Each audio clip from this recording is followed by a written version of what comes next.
আমার দিদিরা বলে তুই কেমন বোন, বোন হয়ে দিদির সংসারে অশান্তি বাঁধাতে তোর লজ্জা করে না? যদি পারিস তাহলে এই কাজগুলো করা বন্ধ কর। হ্যাঁ, আমি এরকমই বোন, যে বোন দিদিদের সংসারে অশান্তি বাঁধাই। কিভাবে অশান্তি বাঁধাই এবার সেই কারণটা বলার সময় চলে এসেছে। আমি খুব ভালো নিরামিষ রান্না করি।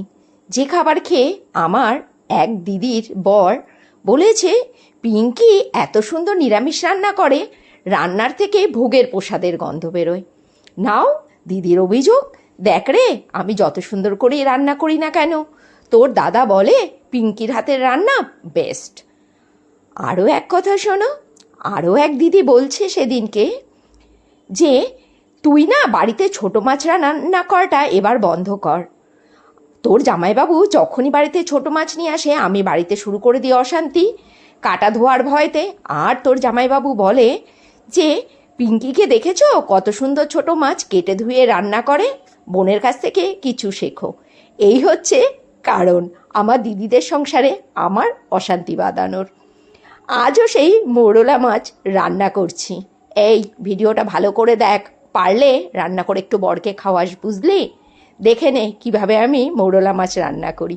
মাছটাকে কেটে ধুয়ে পরিষ্কার করে সর্ষের তেলে ভেজে তুলে নিলাম, ওই তেলের মধ্যে উচ্ছেও ভেজে তুলে নিলাম। তারপরে ফোড়নে দিলাম কালো জিরে আর কুচনো পেঁয়াজটাকে একটু ভেজে নিয়ে দিয়ে দিলাম জিরে, হলুদ, লঙ্কা, ধনে আর লবণ দিয়ে খুব ভালো করে মশলাটা কষে নিয়ে দিয়ে দিলাম আগে থেকে কেটে রাখা আলুটাকেও একটু ভালো করে কষে নিয়ে দিয়ে দিলাম আগে থেকে কেটে রাখা বেগুনটাও ভালো করে মশলার সাথে কষে নিয়ে দিয়ে দিলাম জল। আলু আর বেগুনটা যখন সেদ্ধ হয়ে গেছে ওই পর্যায়ে ভেজে রাখা মোরলা মাছগুলো দিয়ে দিলাম। ও খেতে কিন্তু দারুণ লাগে এরকম একটা গামাখা মোরলা মাছের ঝোল। এই শোন, যথেষ্ট তোদের বয়স হয়েছে, পারলে একটু বড়দের ভালো করে সেবা করিস আর আমার উপরে মিথ্যে অভিযোগ দেওয়াটা বন্ধ করিস।